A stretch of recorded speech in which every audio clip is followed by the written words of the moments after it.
Greetings everyone, welcome back to our weekly academic writing sessions. Last week we looked at problematizing your research topic so that you can create depth and a space for locating your research problem.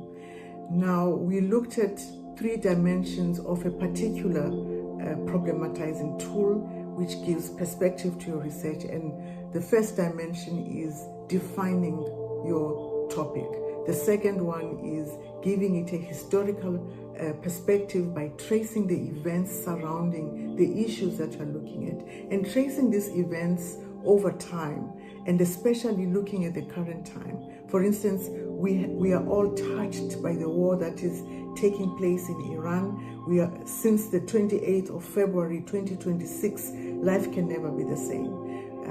We all affected by the spiking oil prices, and surely your work should not look the other way when it comes to the context, the historical context brought about by the geopolitics of our time. Now, the third aspect or the third dimension of the tool we discovered last time, we said identify the discipline from which you draw for your research topic, or rather for problematizing your topic. So this week we are discussing a simpler tool. This tool is made up of 7 to 8 questions, and as you address these questions, it becomes clear to you what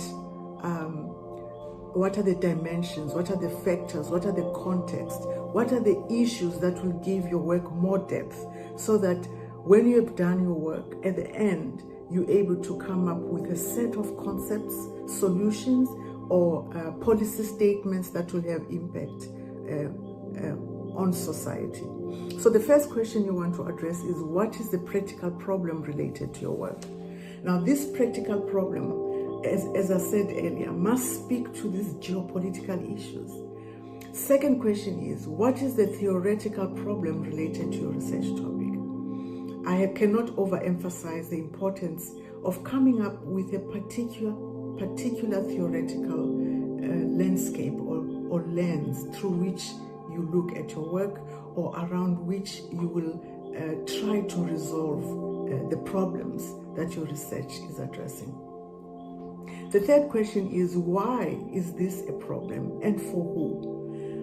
Think about it. When you are addressing why it's a problem, you are compelled to come up with evidence to show your reader that these are the figures, these are the statistics that show us this is a problem, because you have to do that. There is no statement that you make at this stage of your research that is not linked, or rather buttressed with evidence or data.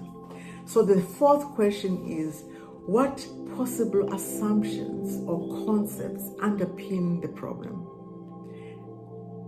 This will again require you to think of the silent assumptions, the untested assumptions that underpin your work. Number 5, what are the implications of this problem? In other words, if this problem is not addressed, what will happen? What are the possibilities? What are the scenarios? Again, provide evidence for that. Number 6, in whose interest does the problem work against, and why? I'm sure you can already observe that with these deep questions, you are giving a depth into your work, and you are giving a width to the space that you are creating for your research topic. Number 7, why is it working against this group? So these are not simple questions. You need to also talk, perhaps the last question that I want to offer as part of problematizing your topic is, what is included and what is excluded in the problem? This is a very important question, because in one piece of research, you cannot address every single problem. You want to delimit your topic, and you want to preempt before you even start what is excluded, what is included.